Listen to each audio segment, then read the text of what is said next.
Buenos días para todos, mi nombre es Paula Ramírez, soy residente de primer año de medicina interna y hoy les traigo este kit de revistas que se aglutie en pacientes con falla cardíaca, con fracción de eyección preservada y obesidad. Mi asesor para la charla fue el doctor James. Ay, no me falla, ¿qué está pasando? Está como clarito. Con las flechitas. Con Bueno, el calidad. contenido para hoy va a ser un poquito de marco teórico sobre la falla cardíaca con felipe preservada, los antecedentes del tratamiento de esta. Después les voy a presentar el artículo, te voy a explicar la guía Hamlet y al final algunas conclusiones. Bien. Bueno, entonces, grande, como grupo de falla cardíaca, sabemos que la falla cardíaca es un síndrome clínico que se caracteriza por síntomas que son fatiga, disnea y demás, se puede acompañar los 9 signos causado por una anormalidad estructural o funcional del corazón que afecta las presiones intracardíacas o la eyección del corazón. Y la falla cardíaca se divide en 3 grupos. Tenemos falla cardíaca con FEBI, con fracción de eyección del ventrículo izquierdo disminuida, que es una FEBI menor o igual al 40%, una falla cardíaca con fracción de eyección conservada, que es mayor al 50%, y el grupo de la mitad, que es la falla cardíaca con fracción de eyección levemente disminuida. Y para la que vamos a hablar hoy, que es la falla cardíaca con FEBI preservada, pues toca que haya pues que se encuentre de forma objetiva la alteración de las presiones del llenado por medio de la cortografía o por medio del péptido natriurético. Entonces, ya en cuanto a la falla cardíaca con FEBI preservada, afecta aproximadamente 3 millones de personas en Estados Unidos y 32 millones a nivel mundial. En cuanto a datos de Latinoamérica, falla cardíaca como grupo completo afecta aproximadamente un 199% de personas al año. Y en Colombia tenemos un registro de falla cardíaca del año 2021, en el cual para este registro el 16.9% de los pacientes tenían falla cardíaca con FEBI preservada. Los factores de riesgo para esta entidad van a ser la edad avanzada, la hipertensión, obesidad, diabetes, sexo femenino. Aunque con sexo femenino cada vez es más jóvenes han mostrado que no es tanto sexo femenino, la diferencia realmente no es tanta, pero definitivamente la falla cardíaca con FEBI disminuida, que es más de sexo masculino, y la enfermedad coronaria. Y esa entidad es muy importante porque espera que a futuro aumente la incidencia de la prevalencia porque la población va a envejecer más, no se van a morir tanto con las otras comorbilidades y va a haber un mejor reconocimiento de esta entidad. Bueno, esta es un diagrama que lo saqué de una revisión de JAMA que fue de marzo de este año, donde ya sabemos que clásicamente se habla del factor de riesgo de la hipertensión, pero acá nos presentan el factor de riesgo de las condiciones proinflamatorias, acá podría entrar la obesidad, que es el tema que vamos a hablar hoy, porque nos hablan de que las condiciones proinflamatorias pues tienen una alteración a nivel del endocardio, van a alterar la vía de la movilidad oxidada, la liberación de óxido nítrico, y todo eso finalmente pues, va a contribuir a la patogénesis de esta entidad que falla cardíaca con FEBI preservada. Bueno, ¿y por qué es importante hablar de esto? Porque es muy importante diferenciar falla cardíaca con FEBI preservada de FEBI disminuida, es porque al día de hoy, para FEBI disminuida, ya tenemos varios tratamientos, ya tenemos la terapia fundamental. Sin embargo, para falla cardíaca con FEBI preservada, realmente casi nada ha funcionado. Acá les muestro varios estudios que han intentado demostrar la efectividad de varias moléculas como IECA, CARA, ARNIS, inhibidores del receptor de mineralocorticoides, y ninguno de estos ha logrado demostrar efectividad. Entonces, hasta la penúltima guía que teníamos de la Sociedad Europea de Cardiología, que era del 2021, la recomendación para el tratamiento de la falla cardíaca con FEBI preservada era 2. Ofrecer manejo idéntico para manejo sintomático, buscar y tratar comorbilidades. Sin embargo, eso pues ya cambia para este año, gracias a estos 2 estudios que salieron en 2021 y en 2022.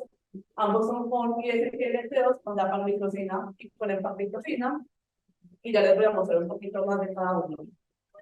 El primero es el Emperor Research, es un estudio aleatorizado, fueron 5.900 pacientes, entonces era empagliflozina 10 miligramos versus placebo y terapia usual. El resultado primario era un compuesto de muerte y hospitalización por causa cardiovascular. El seguimiento fue por más o menos 2.3 años. Y importante que en este estudio la mitad de la población eran diabéticos. Cuando uno mira el resultado compuesto de este estudio, pues sería muy llamativo para uno, porque tiene un FASAR de 0.79, con el intervalo de confianza entre 0.69 y 0.90. Pero cuando uno evalúa ese resultado compuesto por sus dos componentes, uno ve que todo ese FASAR está siendo jalado por hospitalizaciones. Hospitalizaciones tienen un FASAR de 0.71 con un intervalo que no atraviesa la unidad, pero cuando uno ya mira muerte por causa cardiovascular, acá el FASAR tiene un impacto mucho menor y atraviesa la unidad. ¿Sí? ¿Pasa por uno? El otro estudio, que es el de Liver, realmente es muy similar, una población un poquito más grande, 2.200 pacientes, acá el 44% eran diabéticos, y el resultado primario es muy parecido. Ellos hablan de eventos de falla cardíaca, que eventos son consultas a urgencias que necesitan manejo con diurético o hospitalizaciones, y muerte cardiovascular, el seguimiento fue muy similar con 2.3 años, y los resultados pasa lo mismo. El compuesto tiene un FASAR de 0.82 con un intervalo bueno, pero ese compuesto está siendo jalado por el empeoramiento por falla cardíaca. Y vemos que en muerte cardiovascular, el FASAR tiene un impacto menor y atraviesa la unidad. Y, otra forma, este año en Lancet se publicó este metaanálisis. Este metaanálisis quería pues, reunir los estudios que están hechos hasta la fecha de ISGLT2 en pacientes con falla cardíaca en general, y para falla cardíaca con FEI preservada, que incluyeron los dos estudios que ya les mostré, el Emperor y el de Liver, que entre ambos juntan 12.251 pacientes, y cuando vemos el HACCP pasa en lo mismo que ya esperábamos. El compuesto está siendo jalado por hospitalizaciones y no por muerte. ¿Estás de acuerdo? Entonces, esto nos lleva a la actualización de la guía de falla cardíaca de este año, que salió ahora en agosto de este año. Nos muestra que ya ellos ponen como una recomendación 1A a los inhibidores del SGLT1, SGLT2, perdón, para el manejo de falla cardíaca con FEI preservada, pero haciendo la aclaración que tienen evidencia para hospitalizaciones, más no para muerte cardiovascular. Y ya pues en la discusión de otros momentos, a ver si están de acuerdo con esta recomendación o no. Y actualmente, esta es la recomendación que nos da la guía. La actividad se trata de tres maneras: diurético para manejo sintomático, DAPA o EMPA, y buscar y tratar comorbilidades. Entonces, pues teniendo en cuenta eso, lo que nos lleva al estudio que les voy a presentar el día de hoy, que es el tema de en pacientes con falla con fe preservada y obesidad. Características de este artículo, pues está basado en el estudio de falla cardíaca con fe preservada, aleatorización 1 a 1, doble ciego, controlado por placebo. Se lleva a cabo en 900 localizaciones en Asia, Europa, Norteamérica y Sudamérica.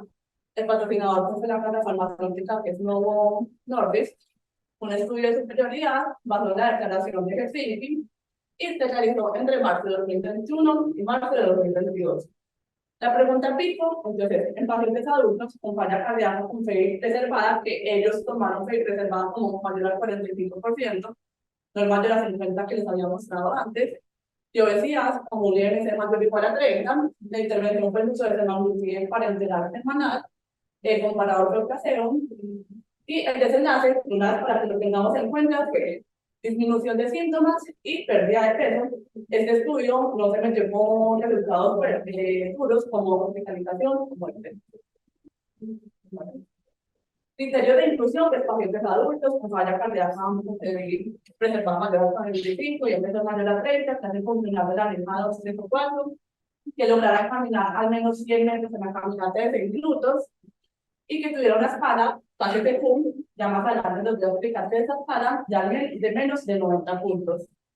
Y para mostrar objetivamente que el paciente que tenía falla cardíaca con FEI preservada tenía que cumplir uno de tres criterios. Uno, que en un cateterismo se comprobara el aumento de presión del ventrículo izquierdo. Dos, que tuviera elevación de péptidos natriuréticos y anormalidades ecocardiográficas. Y acá es importante hacer una anotación que, contrario a lo que uno podría pensar, en los pacientes con obesidad se disminuye el nivel de los péptidos natriuréticos, entonces ellos hacían este ajuste según el IMC. Y el tercer ítem era hospitalización con falla cardíaca en los últimos 12 meses, más manejo concreto o ecocardiografía consistente. En cuanto a los criterios de exclusión, son muchos. El primero, que el paciente tuviera pérdida de peso autorreportada en los últimos 90 días mayor de 5 kilos. Muy importante, este estudio excluyó a la población diabética, tanto pacientes que tuvieran antecedentes de diabetes tipo 1 tipo 2, o pacientes que al momento del privado tuvieron una glicada mayor a 6.5, uso de GLP-1 en los últimos 90 días, hospitalización en los últimos 60 días por causa cardiovascular, hipertensos con una presión sistólica mayor a 170, que estuvieran en plan de ser llevados a revascularización coronaria carotida. Muy importante, cualquier otra condición que el investigador considerara que era la causa primaria de la disnea del paciente, y ya pues otros como antecedentes de cirugía bariátrica, antecedente familiar o personal de neoplasia endocrina múltiple o carcinoma medular de tiroides, pancreatitis en los últimos 180 días, enfermedad renal terminal, antecedente de neoplasias malignas, acá incluye neoplasias de piel tipo escamo o vasocelular, hipersensibilidad renal, mujeres en embarazo, lactancia o en plan de quedar en embarazo, y pacientes que durante el tiempo del estudio puedan hacer otras cirugías que impidieran la capacidad de caminar. Dentro de los desenlaces primarios, como ya les dije, tenemos dos. El cambio en la escala KCCQ a la semana 52 y el cambio porcentual de peso. Para hablar de una vez de esta escala, este es un instrumento autoaplicable que evalúa 24 ítems de 7 dimensiones, que son la limitación física, estabilidad, gravedad y secuencia de los síntomas, nivel de autocuidado, calidad de vida y limitación social. Esta escala cuenta con una validación española al idioma castellano, que se realizó en 2011 en España, y si uno revisa la guía colombiana de falla cardíaca de 2016, podemos ver que esta guía recomienda para evaluar la calidad de vida de los pacientes. Esa escala tiene un puntaje de 1 a 100, siendo 100 una persona que no tiene limitación y siendo 1 una persona que está completamente limitada. ¿Vuelve todo? Me devuelvo. Sí. Dale. Bueno, en cuanto a los secundarios, ellos evaluaron muchos resultados secundarios, para los que más énfasis se hace, es a lo que ellos llaman secundarios confirmatorios, que son 3. Cambios en los metros caminados en la caminata de 6 minutos, cambio porcentual en la PCR, proteína reactiva, y un compuesto jerárquico que incluía muerte, eventos relacionados a falla cardíaca, y entre eventos ellos incluían visitas a urgencias, hospitalización, y querían ver el número de eventos y el tiempo hasta el primer evento, diferencia en la escala de al menos 5, 10 y 15 puntos, y una diferencia en la caminata de 6 minutos de al menos 30 puntos. Y acá pues resumieron esta figura los dos resultados primarios, los dos desenlaces primarios y los 3 secundarios confirmatorios. En cuanto a la muestra y a la actualización, los investigadores decidieron que necesitaban una muestra de 516 pacientes para lograr un poder del 90%, un alfa del 4% para detectar diferencias de 4.1 puntos en la escala, y un poder del 99%, alfa del 1% para detectar diferencias de 9.9 puntos porcentuales en el peso. ¿Pasa ahí por ahí? Acá es muy importante que vemos que ellos querían encontrar una diferencia de 4.1 puntos en la escala, que eso uno podría no sonar ya mucho, pues porque es una escala de 1 a 100. Entonces, para ponerlo en contexto, en los dos estudios que ya les hablé, en el de Libre se encontró un cambio promedio al mes 8 de 2.4 puntos, y en el Emperador un cambio promedio a la semana 52 de 101.32 puntos. Realmente no se hace la pregunta común. Entonces, eso quiere decir que esos estudios demostraron disminuir hospitalizaciones, pero no calidad de vida.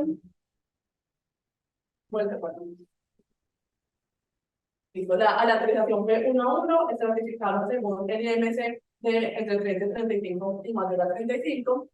Y la intervención que fue el semaglutide, la idea era llegar a una dosis de 2.4 miligramos para la semana 16. ¿Pasa por qué? Llegar a 2.4 miligramos para la semana 16, con lo que se hacía para intentar mejorar la tolerancia gastrointestinal, era que se iba aumentando la dosis paulatinamente cada mes. En cuanto al análisis estadístico, pues es un análisis por intención a tratar. Ellos nos hablan de que hay 2 periodos, intravial y el tratamiento. Intravial es una duración completa del ensayo independiente de la herencia del paciente, y el tratamiento es de la primera y la última dosis recibida por el paciente. Los resultados primarios son evaluados con el uso de análisis de covarianza. Esta parte es importante porque, para los que no estén familiarizados con este término, análisis de covarianza es un tipo de análisis multivariado, y pues acá surge la pregunta de por qué utilizar un análisis multivariado en un ensayo clínico aleatorizado, donde uno supone que gracias a la aleatorización ambos grupos van a quedar bien balanceados, Y como vamos a ver más adelante, en efecto, quedaron bien balanceados. Y ellos nos hablan de que se hizo control tipo 1 para los resultados primarios y los secundarios confirmatorios, que son los que ya vemos.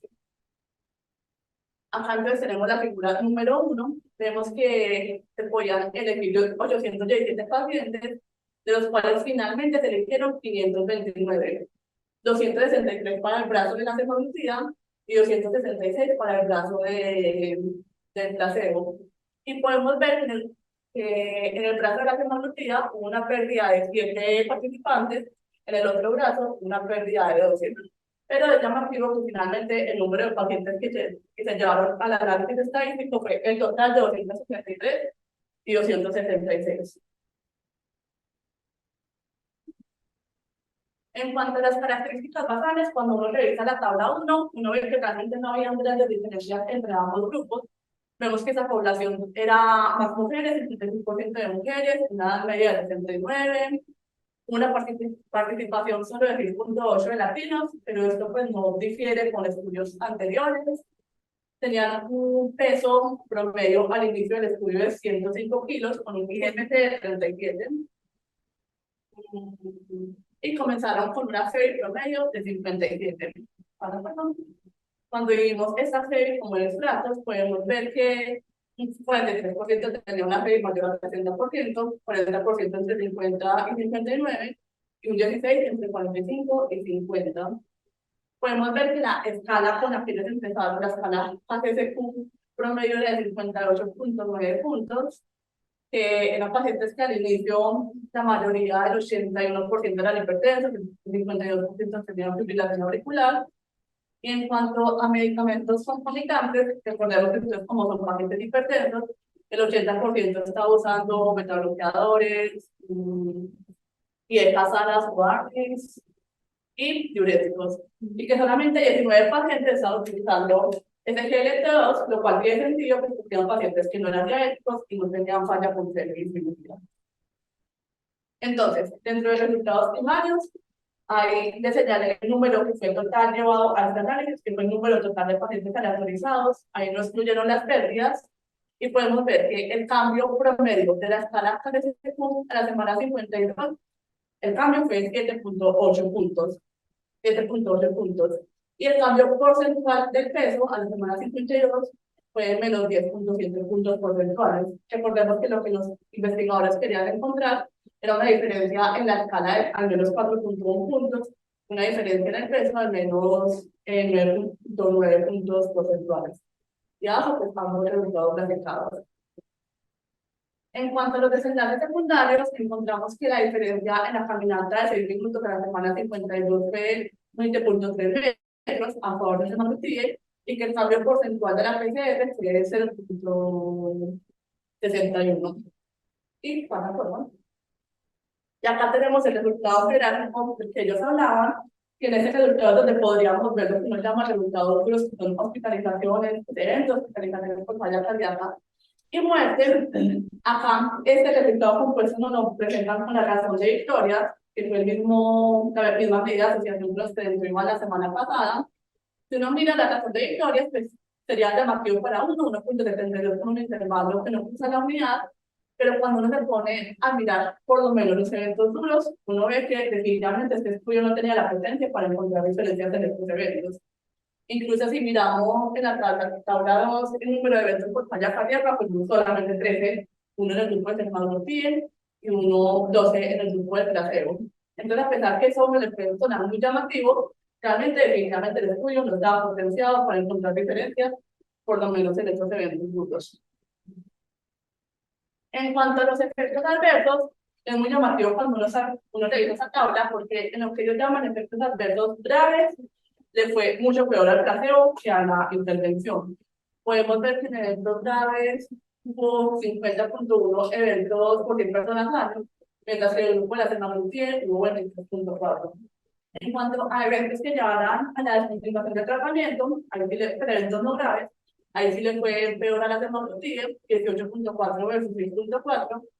Y en eventos gastrointestinales, que es lo que más conocemos que son los eventos adversos de este fármaco, tenemos 12.9 versus 3.4. Bueno, Ya en cuanto a la análisis de las vías JAMA, hubo la autorización que se fue oculta, y hubo la autorización se hizo mediante un sistema web interactivo y se mantuvo oculta a los tratantes. Hubo cegamiento, sí, se cegó el paciente y el tratante. Aparte de la intervención, se manejaron los grupos de manera similar, sí. Sabemos que a la autorización se mantuvo oculta, los tratantes no sabían los pacientes a qué grupo pertenecían y se motivaba a los tratantes a manejar de forma óptima las comorbilidades de los pacientes. El seguimiento fue completo, pues yo diría que sí, como ya les mostré, hubo 7 pérdidas en el grupo de tratamiento y 12 pérdidas en el grupo de placebo, que lleva, pues que representan 2.6% de pérdidas del semaglutide y 4.5 pérdidas de placebo. Los pacientes analizados en el grupo que fueron asignados, sí, un análisis por intensidad tratar, no se detuvo tempranamente. ¿Qué tan grande fue el efecto del tratamiento y qué tan precisos son los resultados? Pues ya les dije, un cambio de 7.8 puntos en la escala ACC-PUM y una diferencia de menos 10.7 puntos porcentuales en el peso, con los intervalos que ya les dije. Los pacientes fueron similares a los míos, pues si uno se fija en la tabla 1, en general sí.